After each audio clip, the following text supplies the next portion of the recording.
Hello friends, तो मैं हूं आपका दोस्त एमडी यूनुस एनएसआर, आपके अपने ही यूट्यूब चैनल सिग्मा एकेडमी में स्वागत करता हूं। तो फ्रेंड्स, आज मेरा इस सीरीज़ का 4th वीडियो है जो क्लास 10th का मैथ का एक्सरसाइज 3 का यानी 2 चर वाले रैखिक समीकरण का चतुर्थ वीडियो होगा। तो आज हम लोग पढ़ने वाले हैं प्रश्नावली 3.1। उम्मीद करते हैं आप लोगों को पिछले क्लास का जो वीडियो मिला होगा उससे आप लोग संतुष्ट हुए होंगे। साथ ही साथ अगर किसी को कोई प्रॉब्लम रहा हो तो वो कमेंट ज़रूर करें। साथ ही साथ इस वीडियो को शेयर करें और जो नए इस चैनल पर आए हैं वो सब्सक्राइब करें, शेयर करें। Thank you. तो चलिए हम लोग आज पढ़ने वाले हैं प्रश्नावली 3.1। अच्छा, आपको बता दें कि इस तरह के सवाल मैंने इसका पूरा थ्योरी पढ़ाया हुआ है, ठीक है। अगर किसी ने मेरा प्लेलिस्ट में जाके अगर पहला वीडियो नहीं देखा है तो पहला दूसरा वीडियो अवश्य जाके ज़रूर देखें, ठीक है। तो आज मैं पढ़ाने वाला हूँ प्रश्नावली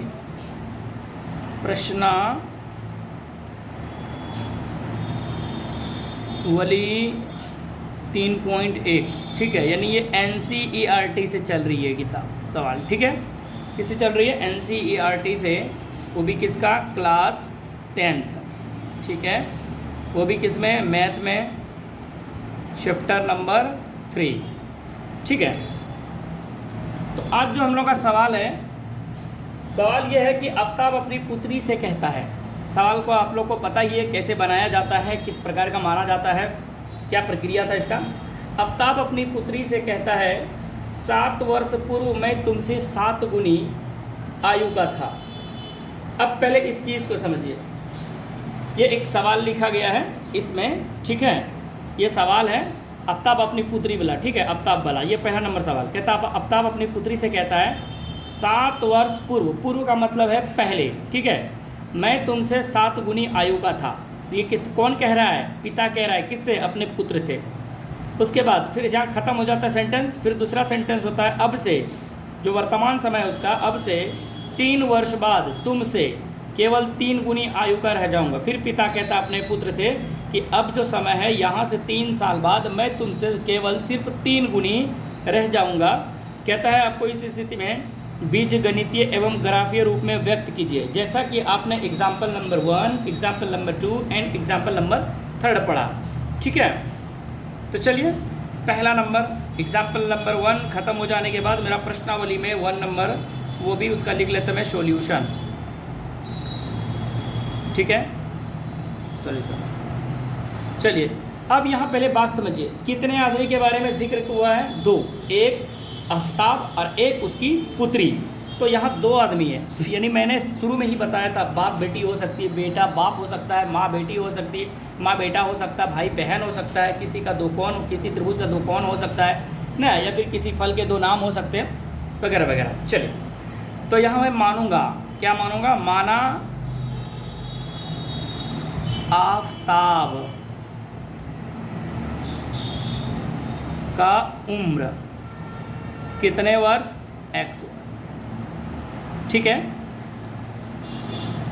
तथा उसके पुत्री, किसके पुत्री? आफ्ताब पुत्री का या पुत्री की उम्र। अब एक बात बताइए, तथा पुत्री की उम्र भी लिख सकते थे, कितने वर्ष? Y वर्ष। जब आप ये मान लेंगे तो प्रश्न से आएंगे, प्रश्न से आएंगे। प्रश्न क्या कहता है उस चीज़ को समझिए। प्रश्न कहता है 7 वर्ष पूर्व, जब भी मैंने ये चीज़ बताया था कि जब भी पूर्व पश्चात अधिक गुनी हैं, अधिक कम गुनी आए, इस तरह के सवाल में आप X और जो Y चर है, आप जिसको जो माने उन दोनों को आपस में क्या कर लें? बराबर कर लें। ये पहला नियम है। जब ये इनको बराबर करेंगे तो देखिए क्या कह रहा है सवाल। तो कह रहा है पूर्व, तो पूर्व का मतलब मैंने कहा था माइनस, तो दोनों में माइनस। कितने वर्ष कह रहा है? 7 वर्ष कह रहा है, दोनों में 7 वर्ष करते हैं। अब एक चीज़ इसमें और कह रहा है कि मैं तुमसे 7 गुनी आयु का था। तो बताइए गुनी जब भी करना है किस में करना है? मैंने एक चीज़ बताया था नोट में कि जो उम्र में छोटा हो, तो उम्र में छोटा है कौन? उसकी पुत्री है, ये बाप है। तो इसका मतलब इसको 7 से मैं क्या कर दूँ? मल्टीप्लाई कर दूँ। जब आप देखेंगे तो ये x - 7 बराबर ये हो जाएगा 7y - 7 49, जब एक स्टेप और जाएंगे तो x माइनस 7y, क्योंकि 7y को इस पर ले आइए -7y हैं, और इस पर ले जाइए -49 को प्लस उस पर ले जाइए, तो माइनस जाके क्या बन जाएगा प्लस x माइनस 7y बराबर हो जाएगा -42, और ये मेरा इक्वेशन प्राप्त हो जाएगा 1। ठीक है, पहला इक्वेशन प्राप्त हुआ। जब पहला प्रश्न प्राप्त हो गया इक्वेशन, तो पुनः चलते हैं। उम्मीद करते हैं समझ में आ रही होगी आप लोगों को।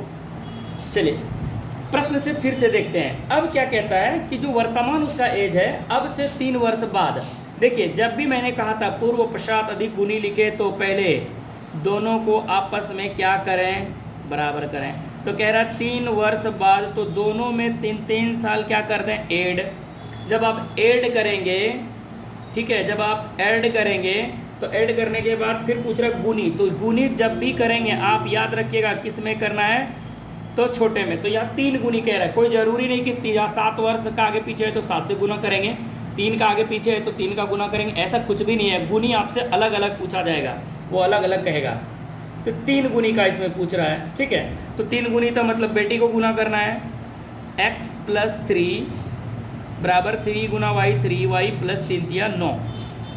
जब इसे और हल करेंगे तो x माइनस 3y को इधर ले आइए और आप उधर 9 - 3 करिए, तो x बराबर -3y बराबर 6, इक्वेशन 2। अब यहाँ लिखिएगा क्या लिखना है, प्राप्त समीकरण युग्म। क्या प्राप्त हुआ है मुझे इक्वेशन जरा देखें, इक्वेशन दोनों। तो मेरा पहला प्राप्त हुआ x माइनस 7y बराबर -42, इक्वेशन 1। दूसरा प्राप्त हुआ x माइनस 3y बराबर 6, इक्वेशन 2। ये दोनों समीकरण प्राप्त हुए आपको, ठीक है। जब इक्वेशन आपको प्राप्त हुआ तो अब आपको क्या करना है, चलिए देख लेते हैं। जब आप हो गया तो अब से पूछ रहा है सवाल में बीजगणितीय विधि से पहले हल कीजिए या और ग्राफीय विधि, ठीक है। तो पहले बीजगणितीय निकाल लेंगे, उसके बाद ग्राफीय चलेंगे, ठीक है। अब मैं इधर निकाल लेता हूँ, ग्राफ इतने से मैं निकाल लूँगा। अब ये आपका इक्वेशन बना, आप कॉपी में इसके नीचे लिखेंगे, ऐसा नहीं कि हम जैसे लिख रहे वैसे लिखें, आप इसके नीचे लिखिएगा, ठीक है, कॉपी में। अब क्या लिखना है, बीजगणितीय विधि। तो पहला कह रहा है क्या, बीजगणितीय, पहले कह रहा है ग्राफ। चलिए बीजगणितीय बोल रहा है, बीज गणितीय विधि से। इसमें आपको पता है क्या करना होता है। तो यहाँ मैं अगर चाहूँ तो इसका a1 a2 अगर बात करूँ, पहला इक्वेशन का a1, चलिए इस इक्वेशन में अगर मैं इस इक्वेशन में a1 की बात कर लूँ तो a1 का वैल्यू मेरा क्या है, कुछ नहीं तो 1 है। b1 का वैल्यू बात कर लूँ तो क्या है, -7 है। कोमा c1 की बात करूँ तो -42, इस पर आके क्या बन जाएगा, +42। उसी प्रकार a2 अगर मैं बात करूँ तो 1 है। कोमा अगर b2 की बात करूँ तो -3 है। कोमा c2 की बात करूँ तो देखिए जब भी c इस तरह का बीजगणितीय बनाएंगे तो a b c तीनों को एक और ले आएंगे, उस पर 0 करना है। तो 6 है तो -6। आपका a1 a2 b1 b2 c1 c2 प्राप्त हो गया। बीजगणितीय विधि से क्या कहता है कि a1 a2 बराबर करिए b1 b2 बराबर कीजिए c1 c2, ठीक है। जब इसे आप करेंगे तो वैल्यू रखिए 1/1 बराबर -7/-3 बराबर 42/-6। एक बात बताइए, क्या देखने से लग रहा है कि बराबर है? कोई बराबर नहीं है। इसका मतलब है a1 a2 बराबर नहीं है किसका, b1 b2 का, ये भी बराबर नहीं है c1 c2 का। तो अतः हम क्या लिख सकते हैं, ये अगर हल पूछे तो एक हल है। कौन सा हल है, इसका आंसर में पूछेंगे तो एक हल, या फिर इसे ही कहते हैं अद्वितीय हल, ठीक है। जब अद्वितीय हल होगा तो रेखा कैसी होगी, तो प्रतिच्छेदी। अच्छा, इसके साथ ही साथ रेखा तो प्रतिच्छेदी होगी, तो आप ग्राफ में देखेंगे। इसके साथ साथ ये क्या होगा, जब कोई सब अब कहने का मतलब एक बिंदु पर करेगा तो ये क्या विरोध करेगा, तो ये होगा अविरोधी। ये आपसे सिर्फ आंसर यही आपको देना है इसमें, एक अद्वितीय हल, ठीक है। अविरोधी होगा, अविरोधी के साथ ये कैसा होगा, संगत होगा। असंगत के साथ साथ कैसा होगा, प्रतिच्छेदी। तो मैं ग्राफ में देख लूँगा, प्रतिच्छेदी। देखिए प्रतिच्छेदी, मैं प्रतिच्छेदी भी बात करूँ, इतने सारे होते हैं। अब ग्राफीय विधि में आ जाइए।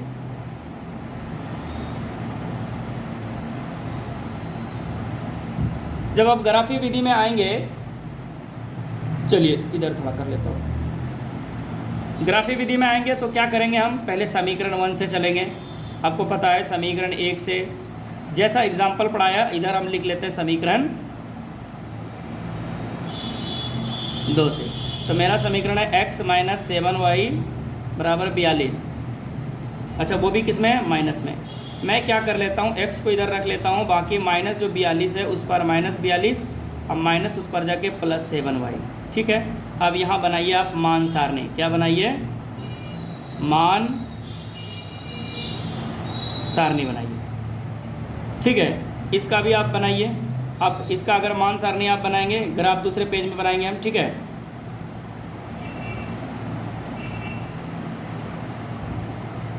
इधर रफ कर लेंगे। बहुत बच्चे को शिकायत हुआ होगा, एग्जाम्पल जब पढ़ाए होंगे तो सर ग्राफ कैसे कर रहे हैं वो समझ में नहीं आ रहा है। 6, ये इक्वेशन था मेरा 2, क्या था, x - 3y = 6। तो आप क्या करें, x को इधर रख लें, बाकी सबको उस पर ले जाएं, जैसे मैंने ले गया। ठीक है, अब यहाँ क्या करेंगे, आप भी यहाँ इसका भी बनाएंगे मान सारणी। हम मान सारणी के लिए क्या करेंगे, हम बॉक्स बनाएंगे। और आप लोग याद रखिए, मैंने ग्राफ में जब भी बोला है आपको किस में बनाना है, तो आप हमेशा ग्राफ कॉपी में बनाएंगे, x और y। मैं पहले इसकी ओर चल लेता हूँ। ठीक है, इधर की ओर चल लेता हूँ, इधर मैं हल करता हूँ। एक चीज़ बताइए, ये मेरा इक्वेशन है, x बराबर क्या है, देखिए तो -42 + 7y है। अब y के जगह पे आप ऐसा वैल्यू रखिए जो कि अच्छा लगे कटाने के बाद। अगर मैं बात करूँ 5 ले लेता हूँ, y का वैल्यू क्या ले लेता हूँ, 5। देखिए y का वैल्यू 5 रखा ना, y का वैल्यू 5, तो आपका हो जाएगा -42 + 7 × 5 = 35, और घट के आ जाएगा कितना, 42 - 7, तो क्या आ जाएगा आपका -7। अगर मैं फिर x बराबर फिर देख लूँ -42 + 7 × y। अब जो ये मेरा y है, y के जगह पे एक काम करते हैं, अगर मैंने क्या रख लिया, 6 रख लिया, देखिए सत्संग 42 हो जाता है, तो आप पाएंगे कि -42 और +42 क्या हो जाएगा, 0। तो आपने वैल्यू क्या रखा, 6, और आया क्या आंसर, 0। इस प्रकार आपने देखा। नेक्स्ट पे चलते हैं। जब इसमें इस इक्वेशन की बात करूं तो इस इक्वेशन मेरा जो x बराबर दिया हुआ है वो 6 + 3y है, ये y है। अब इस y के जगह पे आप कुछ वैल्यू रखिए, मैं रख लेता हूँ 0। क्या रख लेता हूँ, y के जगह पे 0। तो आप मेरा देखिए तो 6 + 0 क्या हो जाएगा, यानी 6 हो जाएगा। क्या हो जाएगा, 6। ठीक है, पहला। दूसरा, जब मैं x बराबर क्या रख लिया मैंने, पहली बार में 0 और दूसरी बार में क्या रखा मैंने, 6। फिर जब आप x बराबर, देखिए x बराबर अगर लिखना भी चाहें तो कैसे लिखेंगे, 6 + 3 × y का वैल्यू मैं क्या रख लूँ इस बार, 1।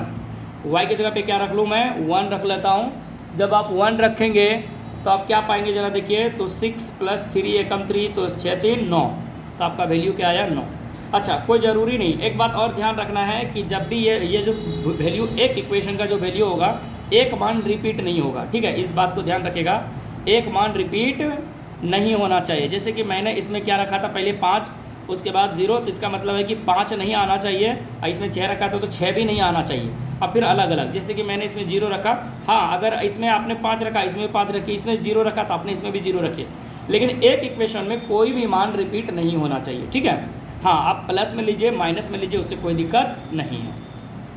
चलिए, ये मेरा हो गया मान सारणी। अब मैं इसे ग्राफ बनाता हूँ। चलिए, तो मैंने ये आलेख खींचा, आपको पता ही है मेरा नेगेटिव में y का वैल्यू नहीं था, इसलिए y का वैल्यू मैंने ज़्यादा बड़ा नहीं लिया। y जो है पॉजिटिव में है इसलिए मैंने बड़ा लिया, x भी जो है पॉजिटिव में और नेगेटिव में, तो मैं इसे लिख लेता हूँ 1। देखिए मैंने लकीर दिया हुआ है, आप लोग ग्राफ कॉपी में हमेशा बनाएं।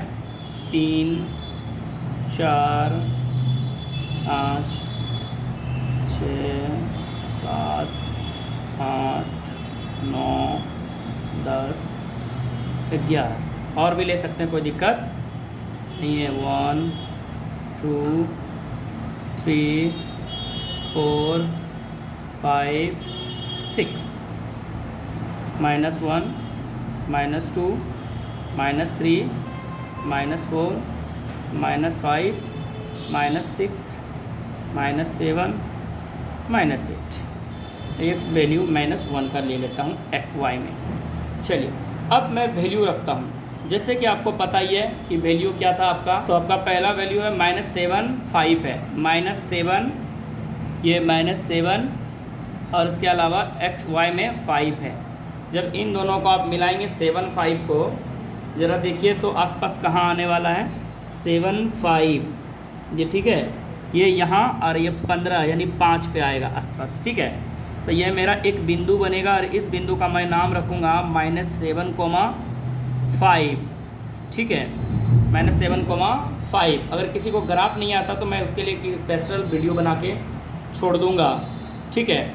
उसके बाद है आपने जब y का वैल्यू 6 रखा था, जैसे मैं देख लूँ यहाँ 6 0, कितना है मेरा 6 0 है, x पे पावर 6 यानी x में 6 और y का 0, इसका मतलब ये 6,0 ये हो गया मेरा, ठीक है।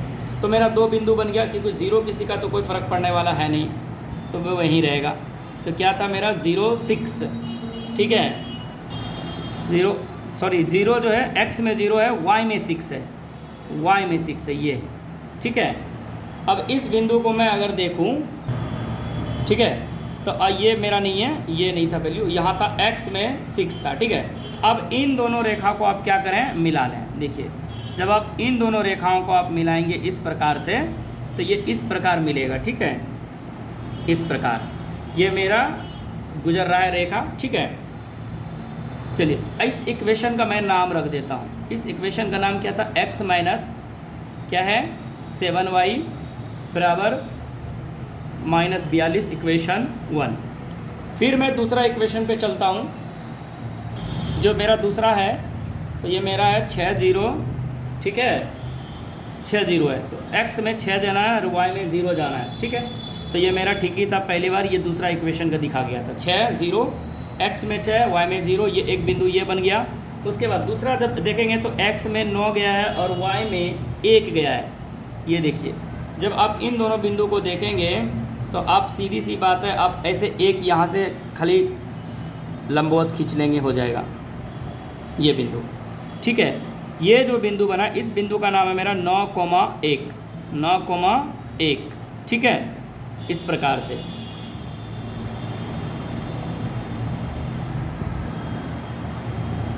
जब आप इस बिंदु को देख रहे होंगे, ठीक है, इस बिंदु को, तो देखिए आपको लग रहा है ये कहीं मिलेगा, ठीक है। कैसा हो रहा है, ये इधर पीछे की ओर देखिए तो इधर चौड़ा होते जा रहा है और इधर क्या हो रहा है, सिकुड़ते चला जा रहा है, ठीक है। इसका मतलब है कि ये आगे जाके मिलेगा, क्या होगा, ये देखिए ये धीरे धीरे धीरे धीरे धीरे धीरे क्या हो रहा है, पतला होते जा रहा है, आगे की ओर कैसा होते जा रहा है, पतला। इसका मतलब है ये कहीं जाके आपस में मिल जाएगा, और जब ये मिलेगा तो क्या होगा, एक बिंदु पर कटेगा, प्रतिच्छेद करेगा। इस इक्वेशन का नाम है x - 3y = 6।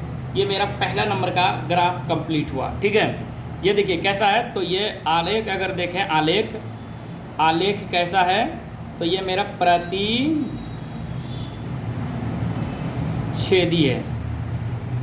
रेखाएं क्या है, एक दूसरे को क्या करेगी, प्रतिच्छेद करेगी, ठीक है। यहाँ इसमें दिख नहीं रहा है, लेकिन क्या करेगी, आगे जाके ये प्रतिच्छेद करेगी, ठीक है। चलिए नेक्स्ट सवाल पे चलते हैं। नंबर 2 देखते हैं। तो नंबर 2 क्या है मेरा, इस चीज़ को देखिए, वही सवाल है, सेम सवाल है, थोड़ा सा क्या होगा, अंतर होगा। कैसा अंतर है, ज़रा इस चीज़ को देखिए। दूसरा नंबर जो सवाल है, इसका भी मैं क्या करूँगा, सॉल्यूशन लिख लूँगा।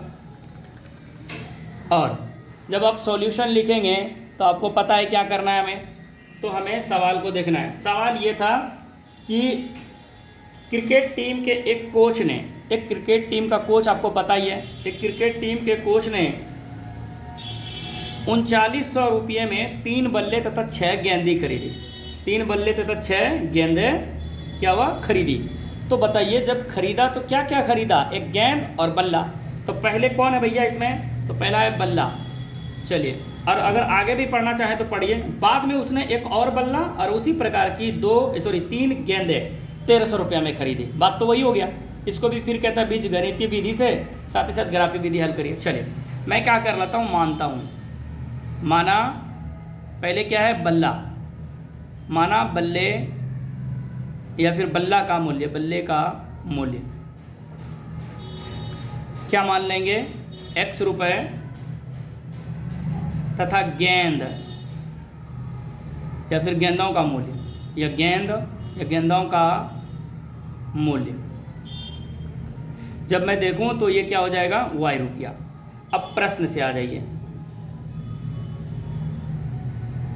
प्रश्न से आएंगे तो ये देखिए, इस सवाल में कुछ नहीं कहा गया, सिर्फ ये कह रहा है कि 3 बल्ले तथा 6 गेंदें खरीद रहा है, कुछ रुपया दे रहा है, कितने में, तो 3900 रुपये में। कुछ बोला पूर्व, पश्चात, अधिक, गुणी, भिन्न, कुछ नहीं बोला। तो सिंपल सवाल है, तो अपने मन से सबको क्या करते जाए, जोड़ते जाएं।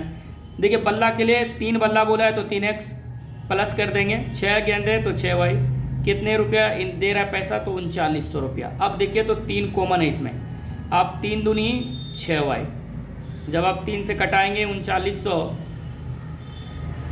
3900 तो 13 बार में कटेगा, x + 2y बराबर 1300, ये इक्वेशन मेरा प्राप्त हुआ 1।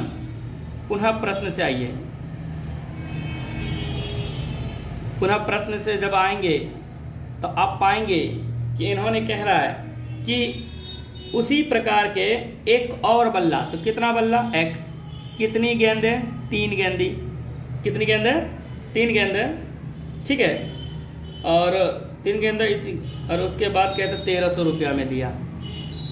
ये कैसे संभव है, 1300 रुपया में। 1 मिनट रुकिएगा जरा। तो इस सवाल में जो है 3 नहीं होगा, 2 होगा। क्या होगा, 2। ये 2 बना लीजिएगा आप लोग किताब में, ठीक है। किताब में जो है आपका 3 अगर प्रिंट हुआ तो उसको 2 बना लीजिएगा, ठीक है। 2 गेंदे होगी, 2 गेंदी कितने सौ रुपये में, 1300 रुपये में। तो आप देख पा रहे हैं, हम यहाँ लिख लेते हैं प्राप्त समीकरण युग्म। प्राप्त समीकरण युग्म आप क्या देख रहे हैं, x + 2y बराबर 1300, ये पहला इक्वेशन मेरा आया हुआ था। और दूसरा इक्वेशन क्या, ये भी मेरा जो है x + 2y ही है बराबर 1300, ठीक है। ध्यान रखिएगा, ये आपका प्रिंट जो है मिस हुआ है, ठीक है। यहाँ 3 ना होके बल्कि क्या होगा, 2 होगा।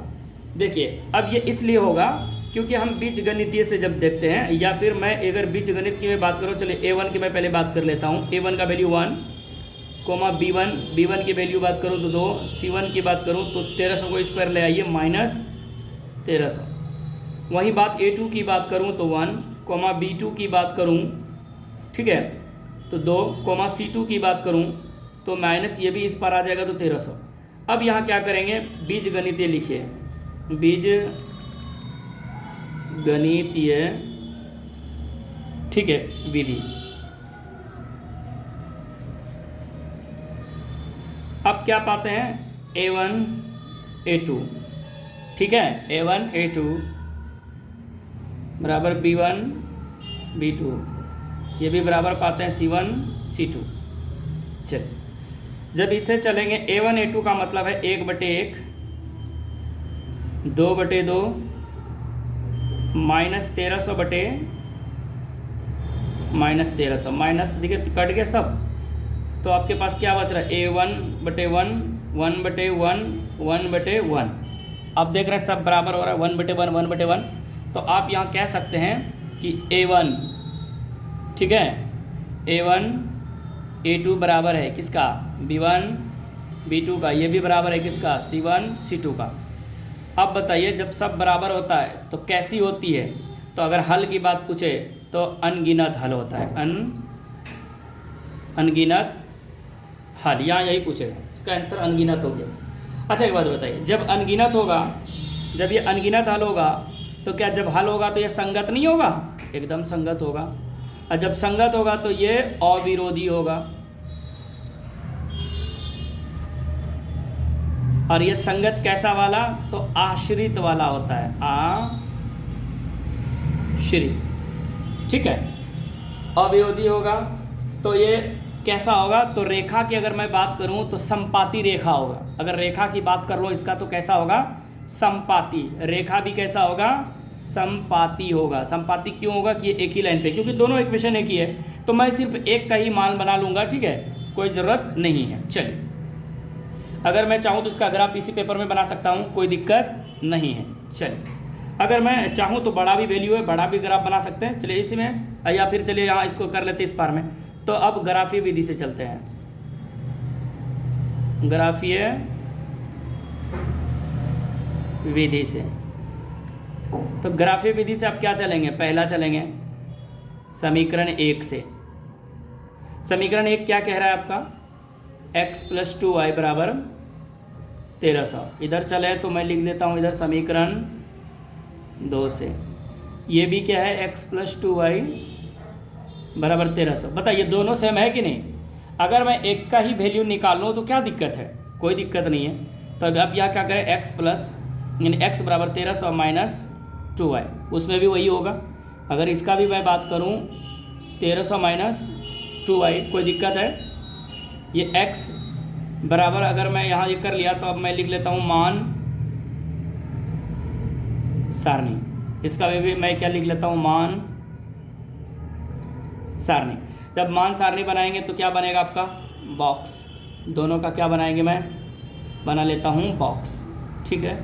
जब आप बॉक्स बनाएंगे तो कम से कम कितना वैल्यू रखेंगे, कम से कम कितना वैल्यू रखेंगे, तो 2 वैल्यू रखेंगे, ठीक है।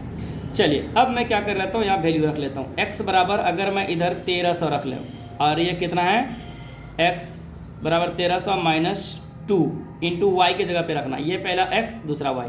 अगर मैं ऐसा वैल्यू रखूँ जो कि दोनों के आसपास के क्षेत्र का समान है, जैसे अगर मैं 0 ना रखूँगा, अब इसमें मैं क्या करता हूँ 100 के रूप में रखता हूँ। जैसे 1300 है, अगर मैं चाहूँ इसे 400 रख लूँ, कितना रख लूँ, 400। देखिए y की जगह पे मैं पहली बार में कितना रख रहा हूँ, 400। देखिए 400, क्यों, क्योंकि 4 दूनी 800। अब ये देखिए 1300 माइनस 4 दूनी 800, अब घट के कितना आ जाएगा, 500।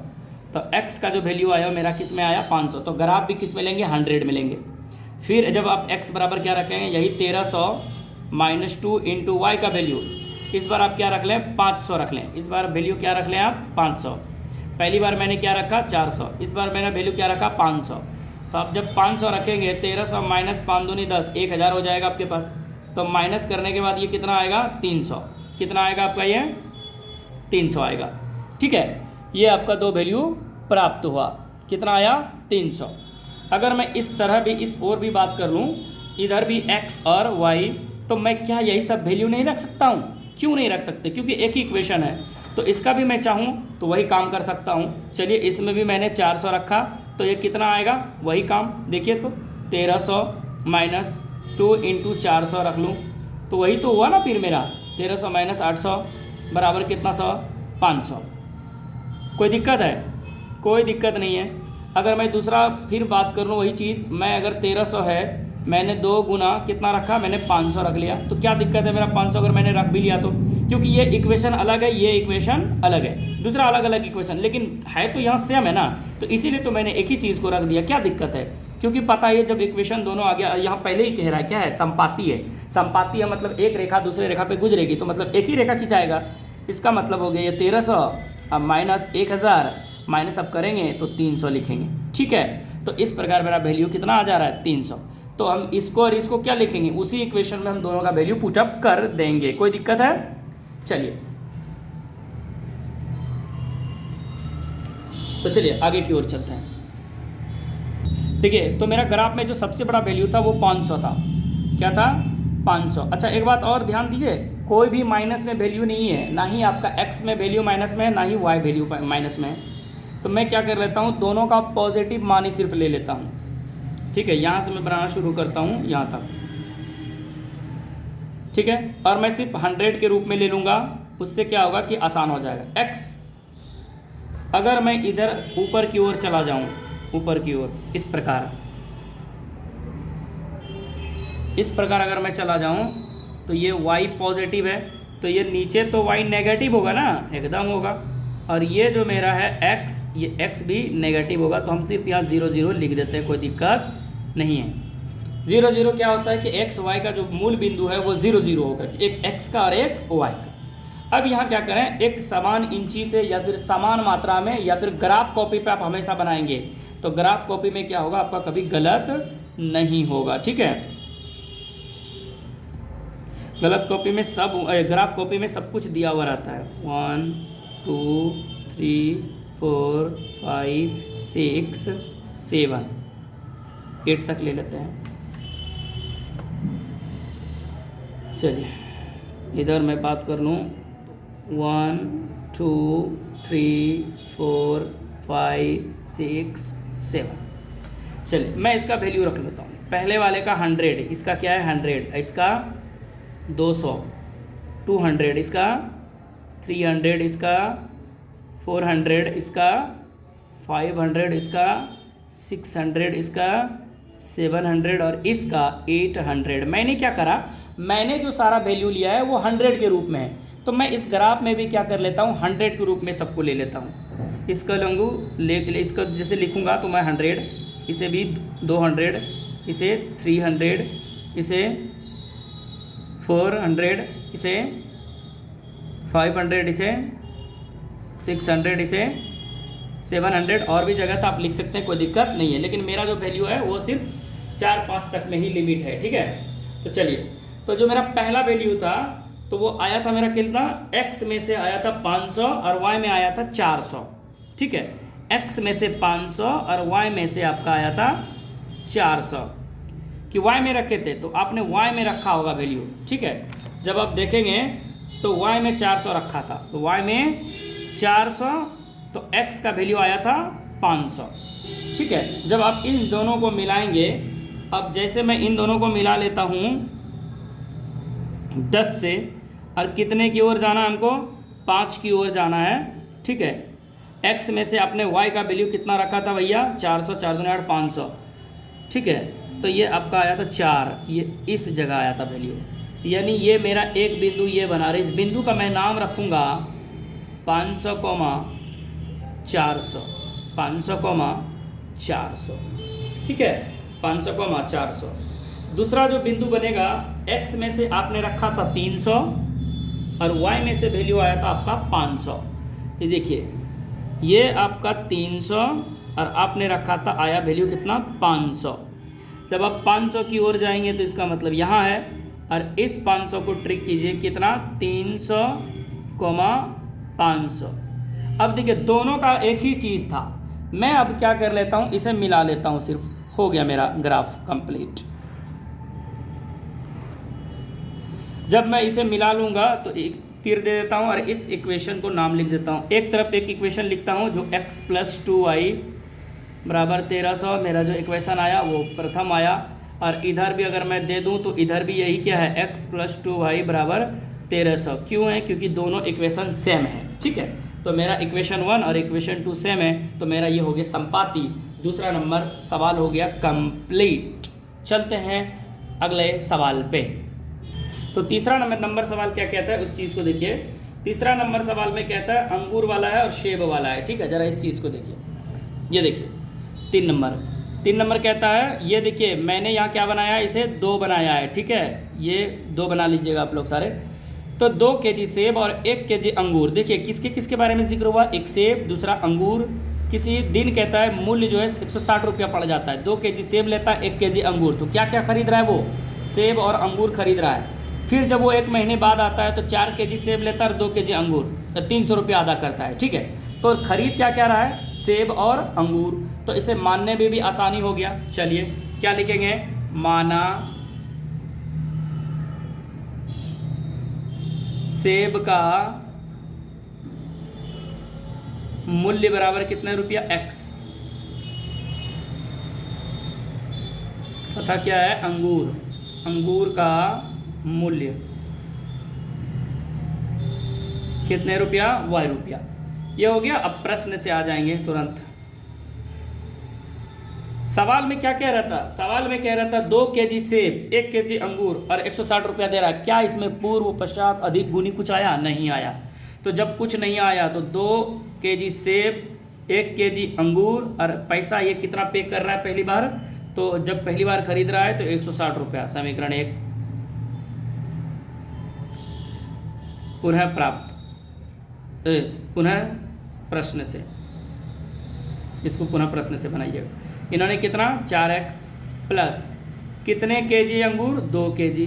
अब कितने पैसा पे कर रहा है, 150 रुपया। देखिए इसका मतलब ये है कि उस बार ज़्यादा पे किया पहली बार, इस बार इसका मतलब रेट कम हुआ। चलिए, तो अब लिखेंगे प्राप्त समीकरण युग्म। क्या प्राप्त हुआ है भैया? तो आपके पास हुआ है 2x + y = 160, इक्वेशन 1। इधर मैं लिख लूँ 4x। अब चाहें तो यहाँ भी कॉमन ले सकते हैं, नहीं भी लेंगे तो कोई दिक्कत है नहीं, ठीक है। इक्वेशन 2। अब यहाँ से मैं क्या करता हूँ, a1 ज्ञात करता हूँ। a1 का वैल्यू 2, b1 ज्ञात करता हूँ, b1 का वैल्यू 1, c1 का वैल्यू ज्ञात करता हूँ तो 160, और ये इस पर ले आएंगे तो -160 हो जाएगा। उसी तरह a2 की बात करूँ तो 4, b2 की बात करूँ तो 2, c2 की बात करूँ तो माइनस इस पर आ जाएगा तो प्लस इस पर आके माइनस हो जाएगा 150। अब बीजगणितीय से, अब बीज गणितीय विधि कहिए या फिर बीजगणितीय, क्या कहता है ये कहता है a1 a2 = b1 b2 = c1 c2। ये अभी सबको बराबर ले लिए। अब सबका वैल्यू रखिए। जब आप रखेंगे तो कुछ पाएंगे, तो क्या पाते हैं ज़रा देखते हैं। तो ये अब रखेंगे तो 2/4 है पहला वैल्यू, इसका 1/2 है, और इसका वैल्यू -160 बटे -150 है। जो कटता है 2 × 2 = 2 × 2 = 4, 0 से 0 ये नहीं कटने वाला है। तो आप देख रहे हैं 1/2 बराबर 1/2 बराबर ये कितना, माइनस से माइनस कट गया, बच गया 16/15। क्या a1 a2 b1 b2 ये दोनों बराबर है? क्या ये बराबर है? नहीं है। तो जब नहीं है तो आप यहाँ एक केस बनता है आपका। क्या केस बनता है कि a1 a2 बराबर है किसका, b1 b2 का, लेकिन बराबर नहीं है कौन, c1 c2। तो इस स्थिति में ये कैसा होता है, तो ये कोई हल नहीं होता है, कोई हल नहीं, ठीक है। जब कोई हल नहीं होता है तो अगर रेखा इसमें पूछे तो ये कोई हल नहीं के साथ साथ ये क्या हो जाता है, असंगत होता है, असंगत। देखिए इससे पहले जब हल निकल रहा था तो वो संगत था, ये असंगत हो गया। असंगत के साथ साथ वो अविरोधी था, ये वो अविरोधी था यानी विरोध नहीं करता था, लेकिन ये अब ये क्या करेगा, विरोध, तो ये विरोधी कहलाएगा। विरोधी, देखिए उनका जो है रेखा या तो प्रतिच्छेद कर रहा था या फिर ओवरलैप कर रहा था, मतलब टच हो रहा था, या एक बिंदु पे टच हो रहा था वो, या सारे बिंदु टच हो रहा था, लेकिन इसका कोई नहीं हो रहा है। तो ये कैसा हो जाएगा, रेल के पटरी की तरह समांतर। कैसा हो जाएगा, समांतर रेखा हो जाएगा। रेखा की बात करेगा तो कैसा हो जाएगा, रेखाएं समांतर रेखा हो जाएगा, ठीक है। आपका आंसर जो बस यही खत्म हो गया, यही, ठीक है। ये कैसा हो गया, समांतर रेखाएं हो गया, इतनी सारी। अब मैं ग्राफ की ओर चलता हूँ। ग्राफीय विधि, ग्राफीय विधि में क्या करेंगे आप, एक तरफ चलेंगे समीकरण 1 से। समीकरण 1 से आपका एक समीकरण क्या है, तो आपका पहला है 2x + y = 160। मैं इधर बात कर लेता हूँ तो इधर है समीकरण 2 से, इधर क्या है 4x + 2y = 150। देखिए तो इधर मैं अगर कॉमन ले लूँ तो 2 कॉमन लेंगे तो 2x + ये y और ये 150, 2 से 150 कट जाएगा, आपको पता ही है। 2x + y 150, 2 से कटाएंगे तो कितने बार में, 75 दूना 150, ठीक है। ये मेरा हो गया यहाँ। अब यहाँ से मैं मान रख लेता हूँ। कैसे रखूँगा, या तो देखिए यहाँ देखिए y, मैंने क्या बोला था, x या y किसी को इस पार रखना है, तो मैं इस इक्वेशन में x को रखूँ या y को। तो आप लोगों को लगता होगा सर y को अगर रख लेते हैं तो बड़ा आसान होता, x का ही वैल्यू रखेंगे। चलिए मैं इस बार क्या कर लेता हूँ, y को इस पार रख लेता हूँ 160 और -2x को उस पर कर लेता हूँ। इसमें भी विदाउट संख्या वाला y है तो ये 75 - 2x कर लेता हूँ। अगर आप लोग को लगता है कि 2x करें तो 2x = 160 माइनस y कीजिए, फिर आप क्या करेंगे, ये बटे में आ जाए। कैसे, x = 160 - y बटे 2। तो आपको ढूंढना पड़ेगा कौन सी ऐसी संख्या लेंगे कि उसको कटने के बाद 2 से कट जाए, ठीक है, इस प्रकार से।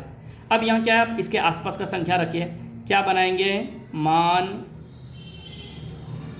सारणी।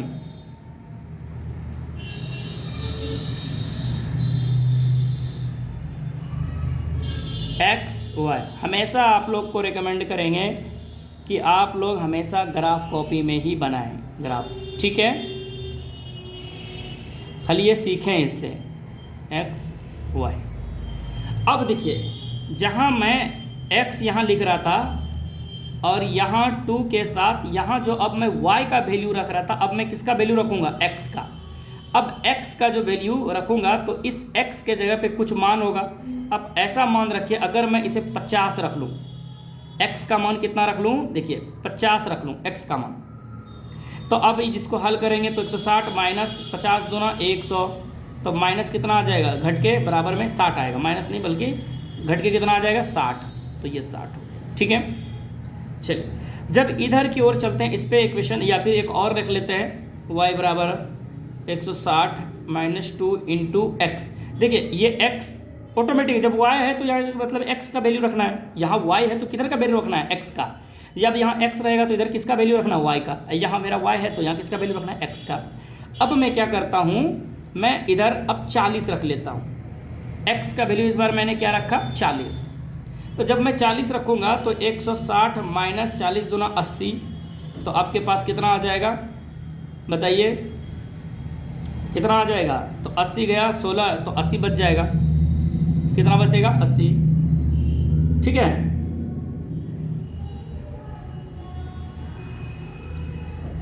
अस्सी में 160 में से 80 गया, 80 बचा। चलिए अब ये पहला का वैल्यू रख लिया मैंने, अब इसको रखिए, फिर यहाँ मैं वही करूँगा, y बराबर मैंने इस बार कितना वैल्यू रखा 40।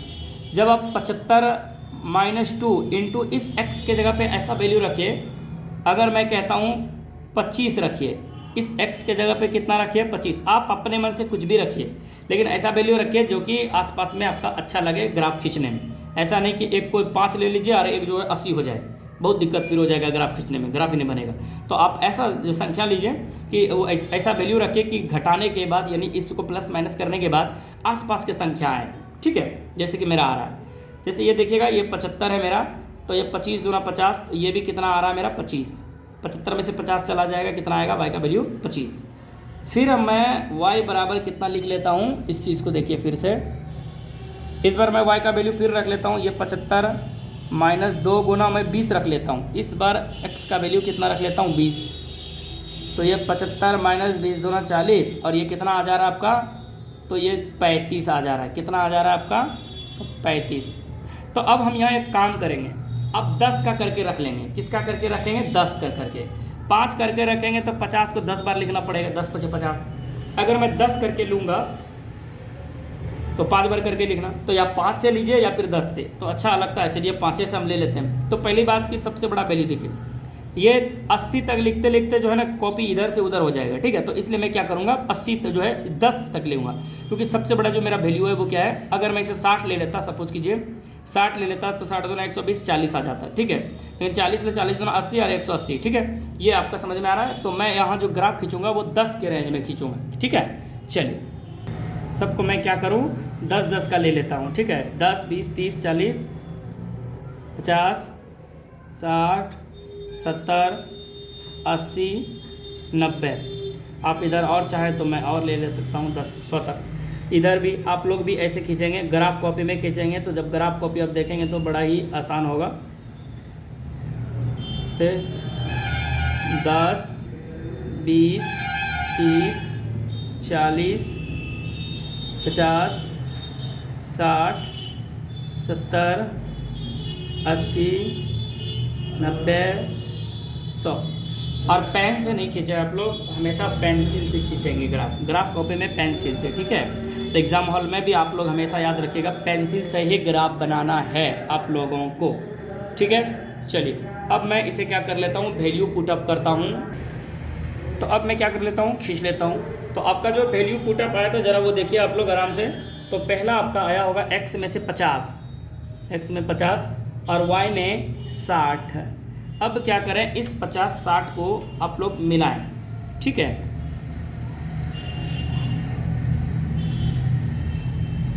इस प्रकार आप मिलाएं 50 और 60 को। ठीक है, 50 और 60 को जब आप मिलाएंगे तो ये मेरा 50 और 60 आप ऐसे भी डॉट डॉट लाइन से खींचिए।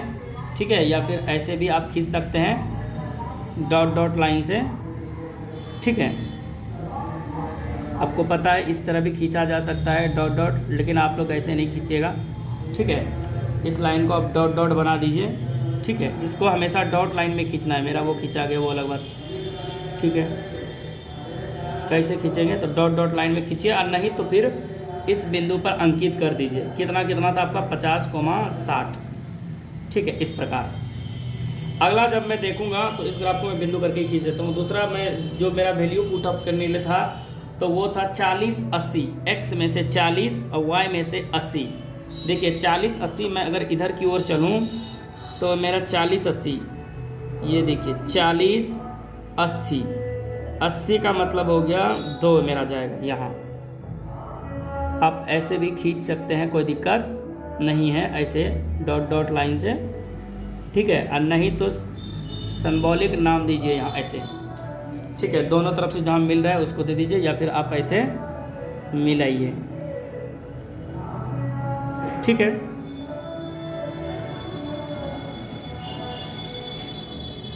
जब आप इसे मिलाएंगे तो इस बिंदु का मेरा जो नाम हुआ वो हुआ 40,80, ठीक है। जैसे कि देखिए अब ये इसमें लगेगा कि भरा हुआ लगेगा, उसमें क्या है सिंपल सिर्फ ग्राफ आ जाता था, ठीक है। चलिए आप इसको खींचिए, इस प्रकार आप खींचेंगे तो आपका ये इक्वेशन बन जाएगा। और इक्वेशन का नाम आपको पता है क्या है, तो आप बताइए कोई, कितना एक्स था 2x प्लस वाई बराबर 160, इक्वेशन 1। फिर आप जब दूसरा वैल्यू देखेंगे तो उसका वैल्यू आप पुटअप करेंगे तो दोनों का वैल्यू पहले उसमें देखेंगे तो दूसरा इक्वेशन में, तो पहला वाला देखिए तो 25, 25 है। 25 का मतलब इन दोनों के बीच यहाँ और इन दोनों के बीच 10 और 20 और 30 इन दोनों के बीच, ठीक है। तो 25, 25 ऐसे खींच सकते हैं, 25, 25, ठीक है। इसका मतलब है ये यहाँ आएगा, हम ऐसे ऐसे दे देते हैं, आप लोग के इंची से आप लोग खींचेंगे 25 और 25।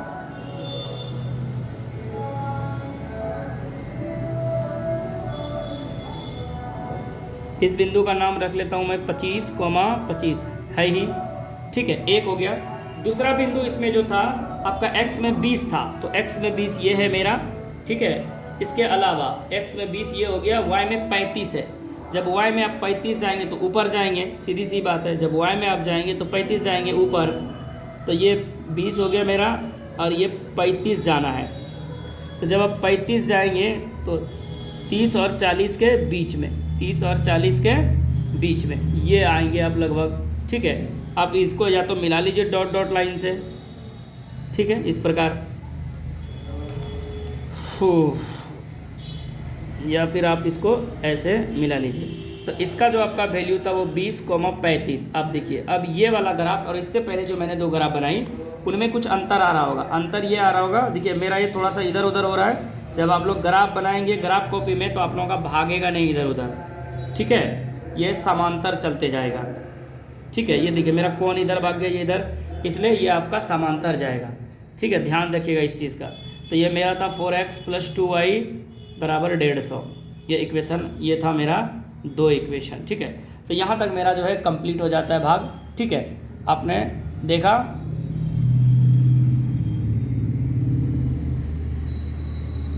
तो ये मेरा हो गया कंप्लीट। अब देखिए आप ऐसे बनाइए, ठीक है, या फिर आपने जो पहले देखा इस प्रकार से सिंपल वे में, देखिए ये कितना अच्छा लग रहा है, सिंपल लग रहा है, मैंने खींचा है। लेकिन ये चीज़, अब यही चीज़ को आप डॉट डॉट ऐसे लाइन खींचेंगे तो कितना गंदा टाइप का लग रहा है, ठीक है। तो आप लोग ऐसे खींचें, ठीक है, सिंपल खींचें। तो अब जो है आपका 3.1 कंप्लीट होता है यहीं। और अब जो है क्लास 2 होगी दुर्गा पूजा के बाद, उम्मीद करते हैं मैथ की क्लास जो है अब दुर्गा पूजा के बाद होगी। उम्मीद करते हैं आप लोग अच्छे रहेंगे, मस्त रहेंगे, स्वस्थ, साथ ही साथ दुर्गा पूजा का लुत्फ़ उठाइए आप लोग, ठीक है। Bye bye, take care, thank you.